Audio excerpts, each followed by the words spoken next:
Bismillahirrahmanirrahim. Assalamu alaikum dear students. I hope you are all doing well. Welcome to University of Education, Department of English. I am Najmul Hassan and our course title is 19th Century English Novel. Program BS English and our course code is ENGL 3114. Students, in today's lecture, we will discuss a question of Charlotte Bronte's novel Jane Eyre.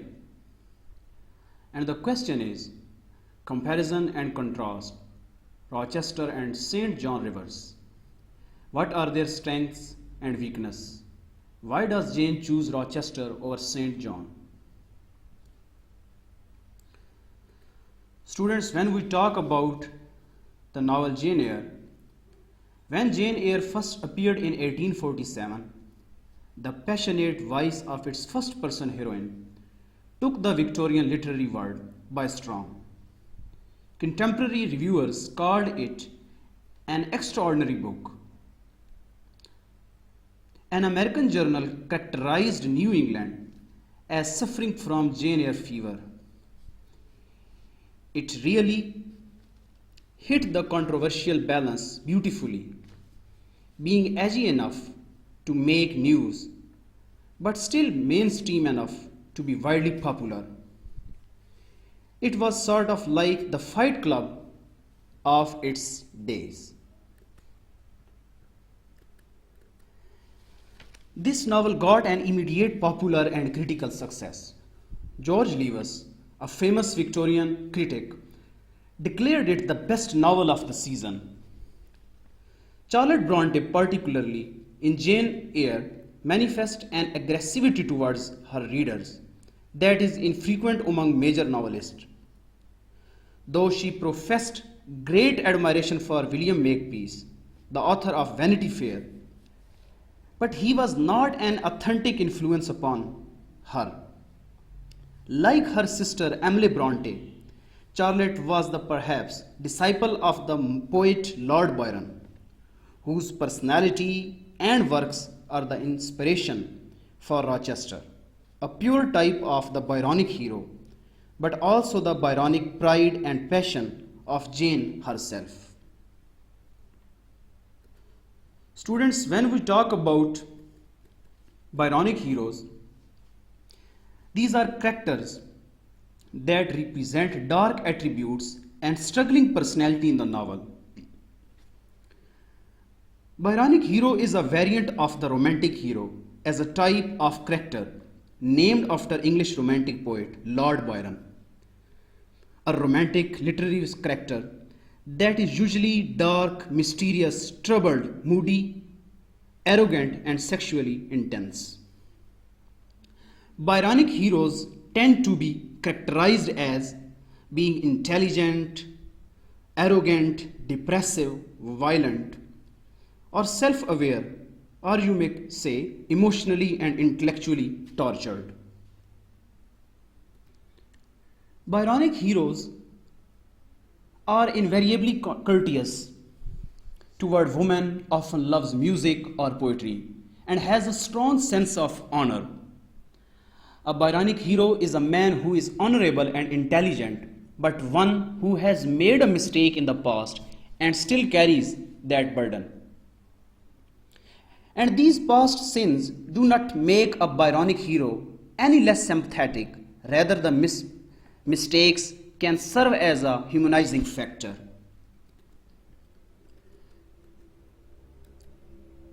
Charlotte Bronte uses this template of Byron's to create the character of Rochester.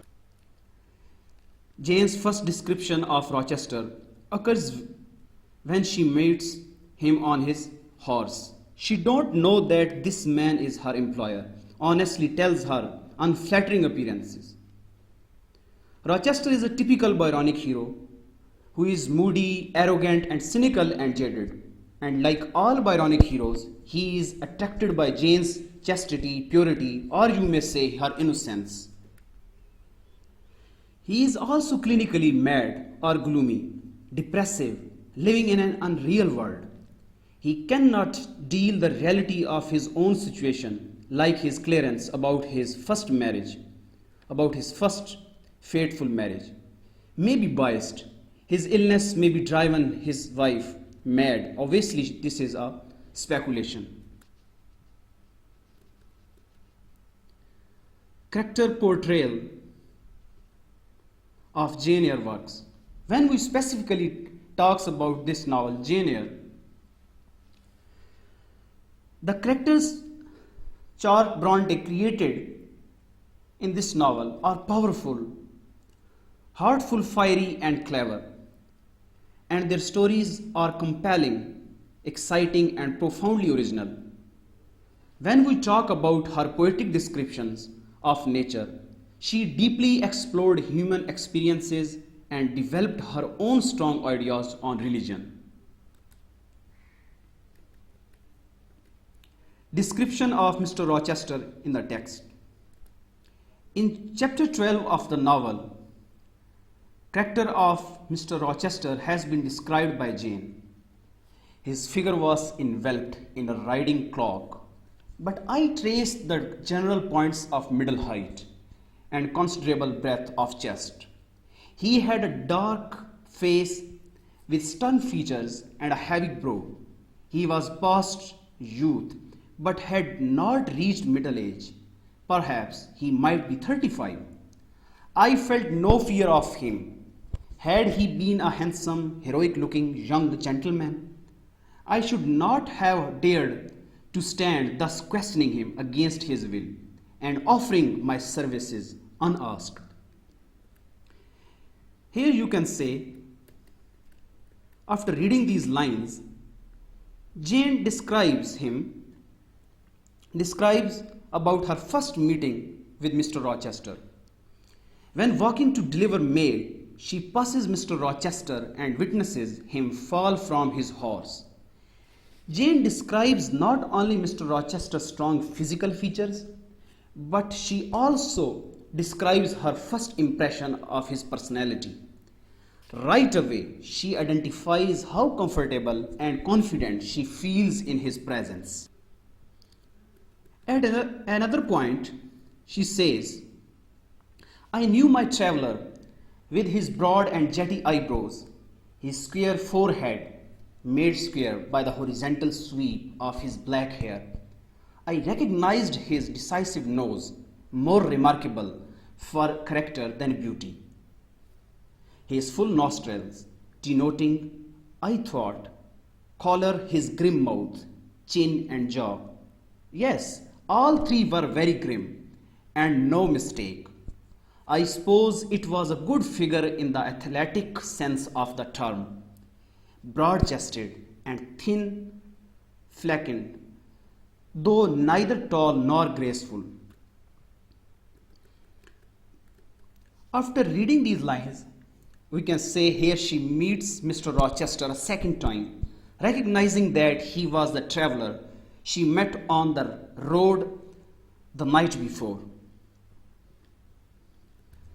In this description, she compares and adds to her previous observations of Mr. Rochester's physical features.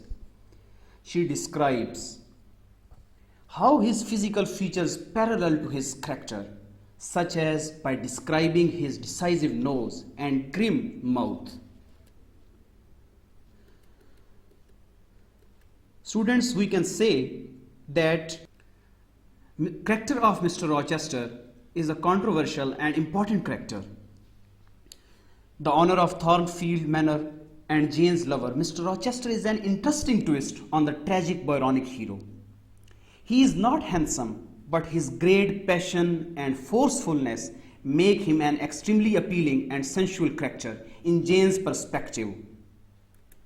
When we talk about his weakness, a very sympathetic character because of the mistakes he has made in his past, deceived by Bertha Mason's external beauty. Mr. Rochester is constantly rejecting the darkness of his decisions. Jane's presence, Jane's availability, gives him an emotional peace, and he loves Jane and provides her with the unconditional love and sense of family that she has never experienced before. We can see him as a Jane's superior in intellect and worldly knowledge, but the revelation of his marriage with insane Bertha demonstrates that Jane possesses the moral and ethical superiority over him.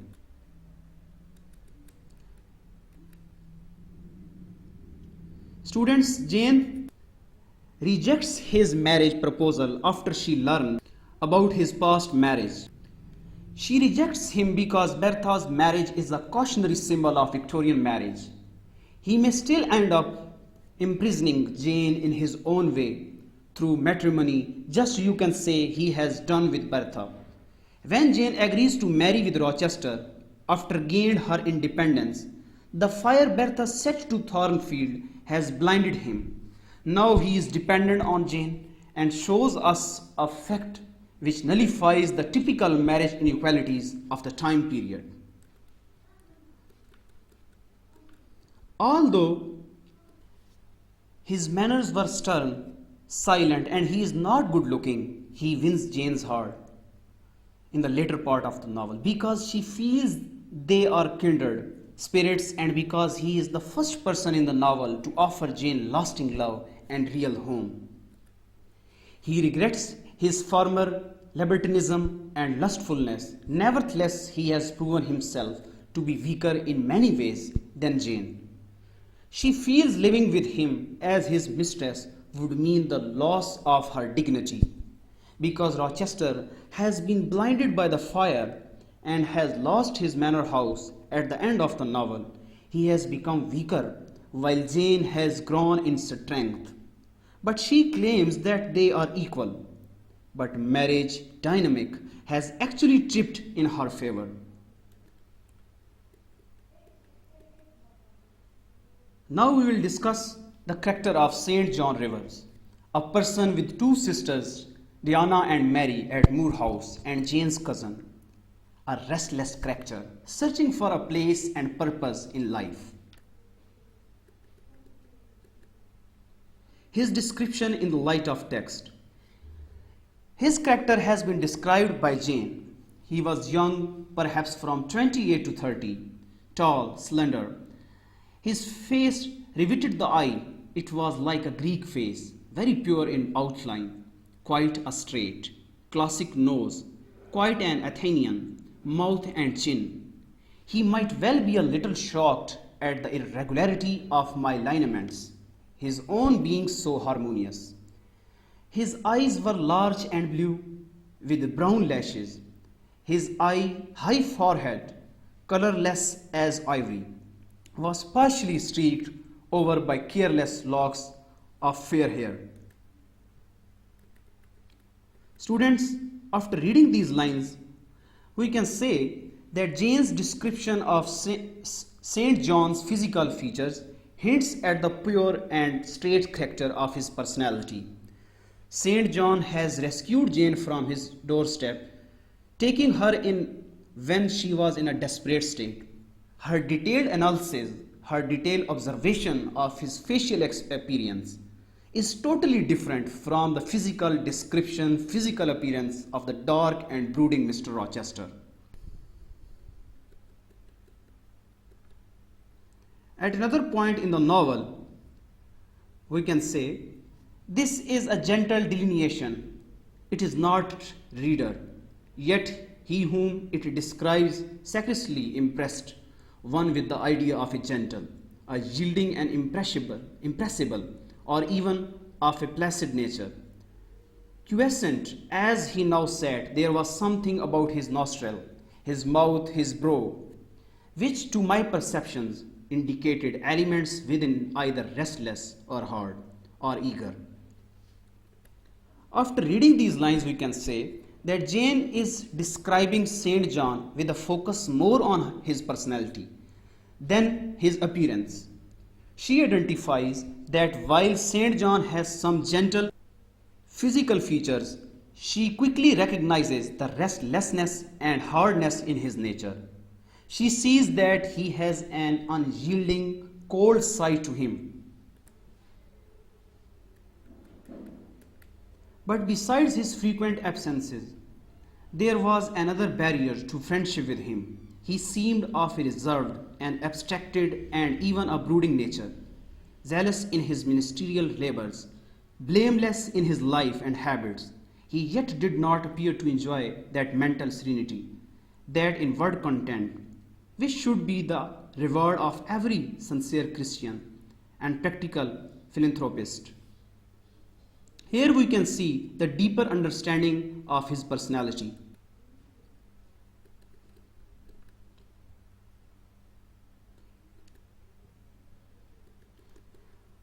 After reading these lines, in chapter number 30, Jane gains deeper understanding of Saint John's personality. His sisters Diana and Mary are welcoming, but John is difficult to befriend because he is so reserved and never enjoys any sort of player in his life.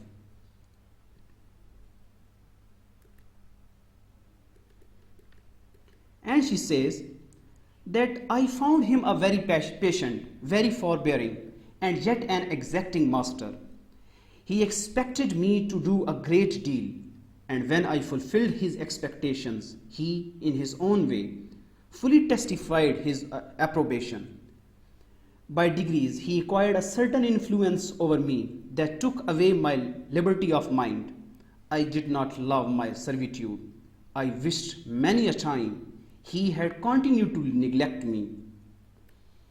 Here we can see that she describes John after he demands that she become his student and learn Hindustani. Jane reveals that Saint John is a patient but also a very demanding character. And she describes more about him. Comparison and contrast, Rochester and Saint John rivers.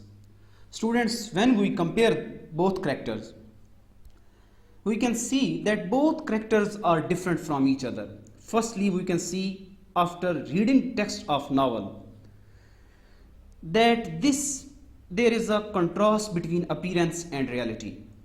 How? For example, when we talk about Mr. Rochester, we have read about his description, brooding, stern character, but he has a true feelings for Jane. Innerly, he has a true feelings for Jane. While John Rivers, by contrast, is handsome. Apparently, he is very handsome, but he seems to have all good qualities. But beneath his charming exterior, there is no love, there is no passion, and there is no desire.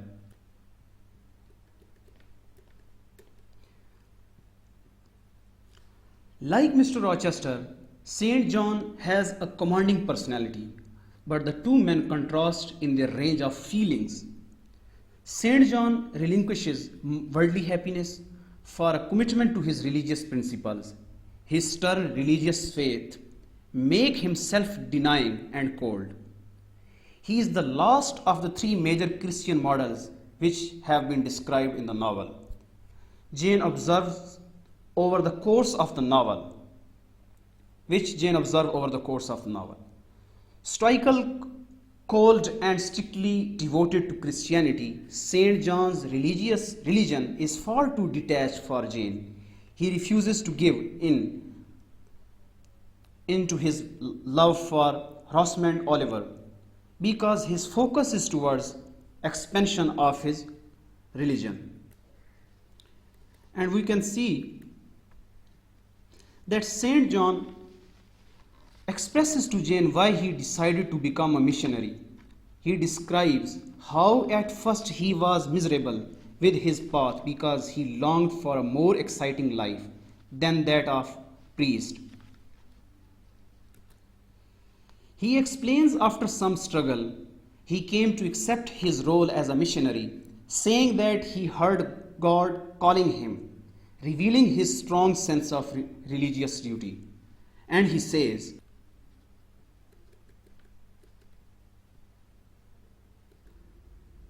"A year ago, I was myself intensely miserable because I thought I had made a mistake in entering the ministry. Its uniform duties wearied me to death.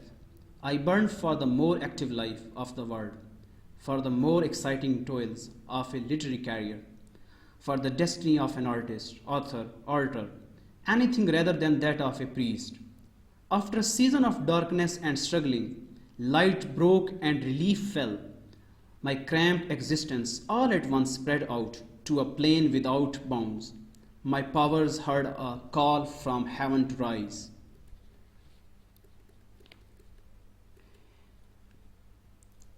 In chapter 32, St. John responds to Jane's suggestion that he marry Rosamond Oliver. He says he likes her and recognizes that their relationship would fail because she would not fit as a missionary wife. This clearance reveals us his complete focus and devotion to his missionary work. And he have no interest in love making, in love and passion, but rather someone who could support him in his missionary work. He says,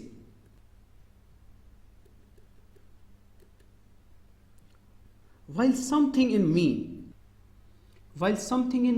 he went on, is acutely sensible to her charms, something else is as deeply impressed with her defects. They are such that she could sympathize in nothing. I aspired to cooperate in nothing I undertook. Rosamond, a sufferer, a laborer, a female apostle. Rosamond, a missionary's wife? No. Jane describes him as a good man but never enjoys life. But he is a man who never enjoys life, rests, or approves of others' feelings content.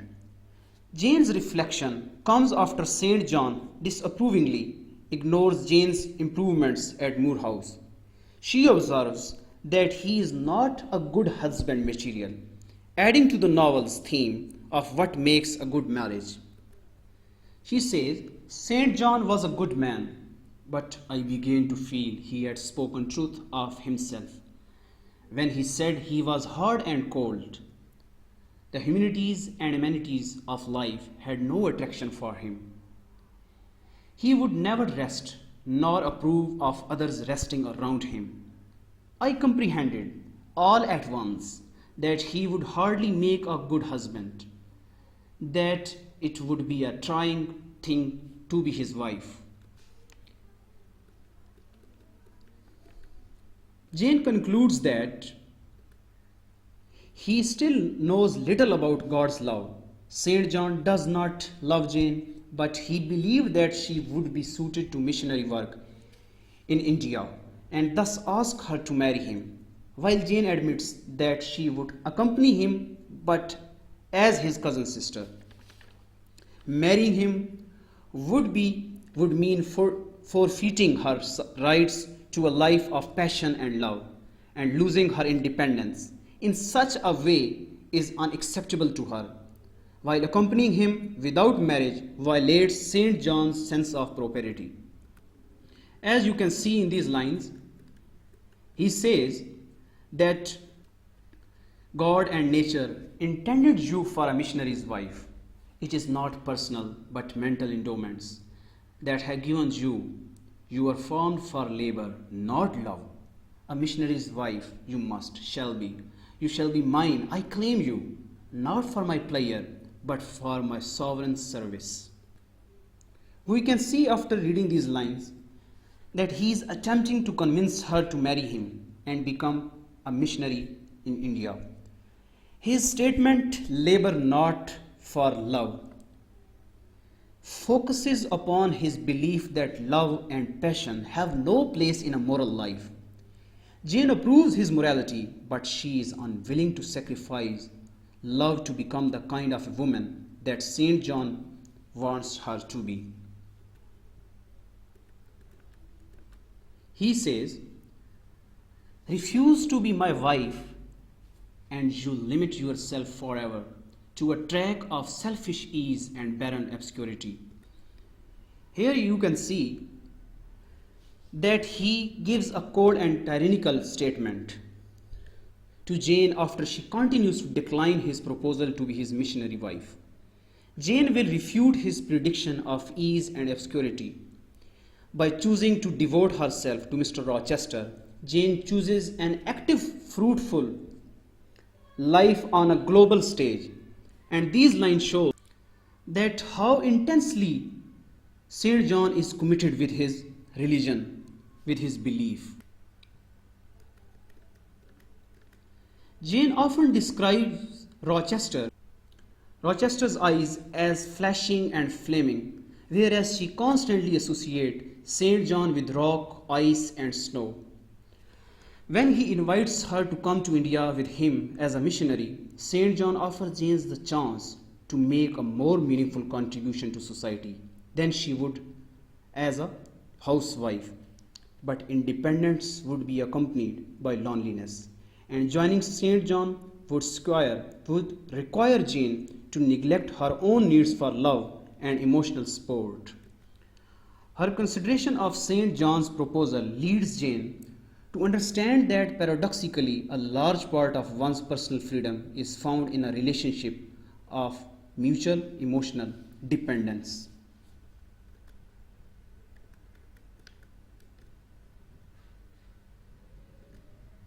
And you can say that marriage with Rochester represents the abandonment of passion, and marriage with St. John would mean sacrificing passion for principles. Rochester shows pride in his manners, whereas St. John quietly held himself above others. Rochester is an unkempt bachelor, owner of several estates. He is globe-trotter who rarely stays in one place long. He has a tendency to be loud and demanding, while St. John Rivers is reserved and to the point. Rochester seems to go about doing things fairly, spontaneously, and very boldly in an abrupt and selfish manner, without much thought as to religion, while John Rivers' focus is towards religion. The main difference between them is their relationship with Jane. We see in the novel development of Jane's character, how she experienced new life and she become a very passionate yet moral person. Rochester's proposal to Jane gives her guaranteed passionate life and there will be no effect on her independence. While St. John, however, is a very moral person who is going to be a missionary and is only looking for a partner.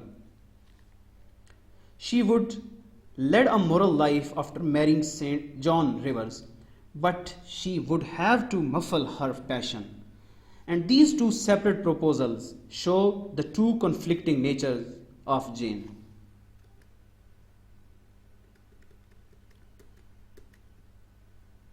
Students, these two characters, character of Mr. Rochester and St. John Rivers, have some similarities too. Both have a good family background and intellectually both have similar mind. Both consider themselves as superior over other people that are present. Character of Jane becomes affected by both men, Rochester and St. John Rivers. As we see in these lines, I was almost as hard beset by him, referring to St. John, then proceeds to say, now as I had been once before in a different way, by another, referring to Rochester, I was a fool both times. To have yielded then would have been an error of principle. To have yielded now would have been an error of judgment. Rochester has such an impact on Jane because she loves him so much, and he saw what she was and appreciated, plus encouraged her. And John Rivers have effect on her because she owes him her life. And He is one of her scant relatives because she is too depressed to resist his efforts. Why does Jane choose to marry Rochester over St. John Rivers? Students, in chapter 35 of the novel, Jane is seriously reconsidering a potential marriage to St. John, whom she earlier refused. As the house falls into silence, however, Jane suddenly hears Mr. Rochester calling her name. This voice put an emotional impact on Jane. The feeling was not like an electric shock, but it was quite as sharp as strange, as startling. It acted on my senses as if their utmost activity hitherto had been but torpor, from which they were now summoned and forced to wake. When she leaves the house of John Rivers, she says that this is the work of nature. As she says, "This is not thy deception, nor thy witchcraft. It is the work of nature." She and Mr. Rochester are made for each other. Their bonding is very strong, and their union is ordained by the natural order. In contrast, she has no feelings for John Rivers.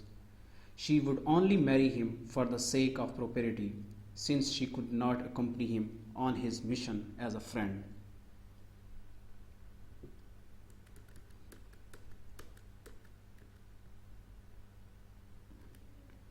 Description of Mr. Rochester's flaws make him more attractive to Jane. With the revelation of Mr. Rochester's marriage to Bertha, Bronte is able to uncover all the mysteries of Thornfield and Mr. Rochester's past, his early error in life, fire in Mr. Rochester's room. But here a biggest difficulty for Jane is that she still loves him. Yet I had not forgotten his fault. He was proud, sardonic, harsh to inferiority of every description. He was moody too, but I believe that his moodiness, his harshness, and his former faults of morality had their source in some cruel cross of fate. I believed he was naturally a man of better tendencies. I thought there were excellent materials in him, though for the present they hung together somewhat spoiled and tangled. Here, after reading these lines, we can say that she describes her feelings for Mr. Rochester. After he shares details about his past, despite his troubles and many faults, Jane admits that she cares for and accepts him.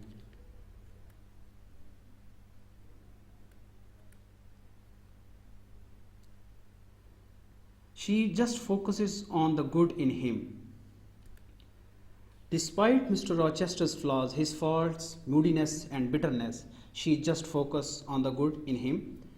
And later in chapter number 27, he also explains to Jane why he deceived her by not telling her about his first wife. And these lines show strength of his love for Jane.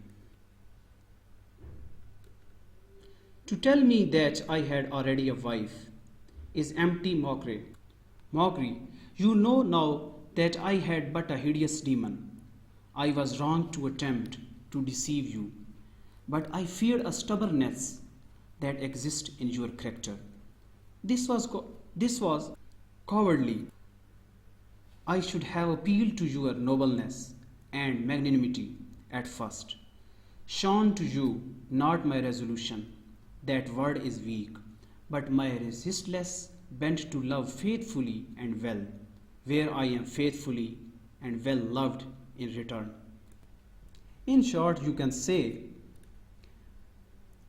that she chooses Mr. Rochester because he truly loves her. And we can see his true feelings about Jane in these lines too. It will atone.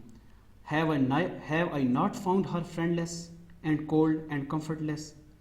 Is there not love in my heart and constancy in my resolves?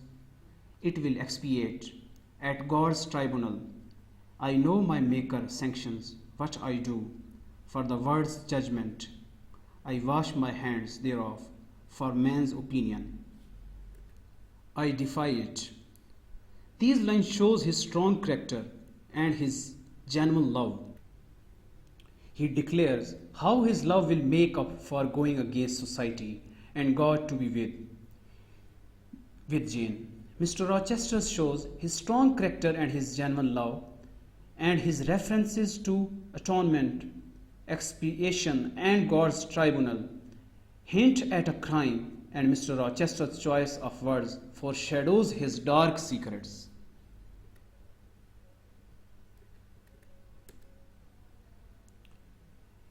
In other lines, she says, that we talk, I believe, all day long. All my confidence is bestowed on him. All his confidence is devoted to me. Mr. Rochester continued blind the first 2 years of our union. Perhaps it was that circumstance that drew us so very near, that knit us so very close. For I was then his vision, as I am still his right hand. He claimed these services without painful shame or damping humiliation. He loved me so truly that he knew no reluctance in profiting by my attendance. He felt I loved him so fondly that to yield that attendance was to indulge my sweetest wishes. In these lines, she is describing how Mr. Rochester demonstrates his humility and love in their life together. Her mention that they simply enjoy talking together demonstrates their love transcends physical and emotional infatuation. They are completely devoted to one another.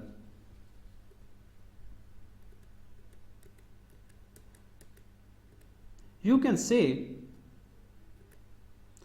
that Rochester is the first person to ever love Jane, and he has a big permanent place in his heart for Jane, for treating her as an equal, and for loving Jane for being well. While Saint John liked her because of her duteous nature, and he thinks she would be a decent missionary wife. So students,